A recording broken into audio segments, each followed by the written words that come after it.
dreams, I love you. This is a sweet story. Okay, so share a sweet story. And I wrote this story just memories of things that were going on at the time. So this is called Kidney Stones in Yosemite. I've written some things about this, and I've talked about this on Facebook and other places, but this was the actual story I wrote about. Sitting next to my mom's bed in Huntington Hospital, I wonder how many times this shall happen, how many times I have been here with her over the past 8 years. I, 54 years of age, and she, 85, is pretty frail. I've spent a lot of my life in hospitals, and it seems somehow comforting to sit in the all-white room. Having been around through several friends' hospitalizations with AIDS is all too familiar. So many emergency rooms. My mom is suffering through another very bad urinary tract infection, this one going into sepsis. Once in a while she wakes up, tubes drain in and out of her. When she wakes, she smiles sometimes, and her face is full of youth again. I think how pretty she still is. The nurses comment on how lovely is her skin and how thick her hair. I agree. I look into the window next to me. As it is night, my reflection stares back at me, and I look drawn, and not 54, but 85. I suppose I'm not taking things so in stride as I would like. But still, I feel comfortable just waiting here by her side. It is quiet here, very peaceful, though it wasn't a day ago, but I have already pressed that day to a faraway part in my brain. Just now, I feel quiet inside and calm. I stare out the window again, and through my face, farther and farther and farther out into the night. I've been doing that lately, staring for long periods of time, nothing in my thoughts. I'm not sure I am even breathing at these times, for I am not conscious of my breath or sound or sight, and I am very still. And then I remember back to the time when I was just 5 years old, to my first hospital experience with my mother.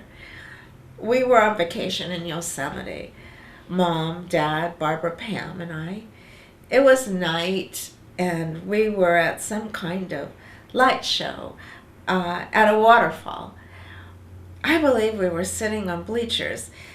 A very bright white light shone on the waterfall, which was cascading from a very, very tall cliff of rock. I forced my mind to see anything else, but that is all I can bring up into my head.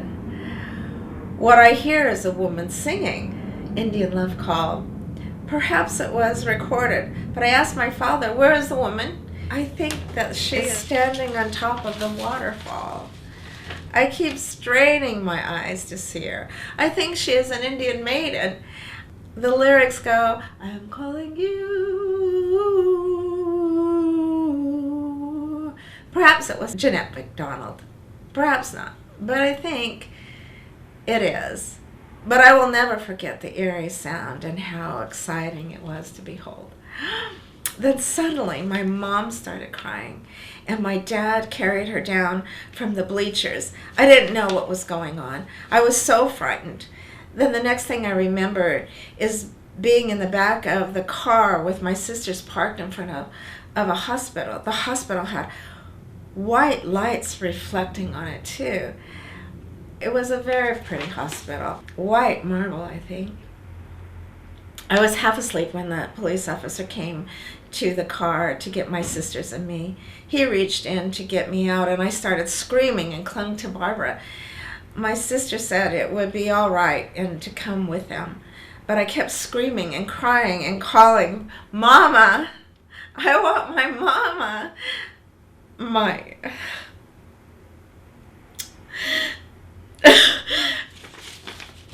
Oh dear.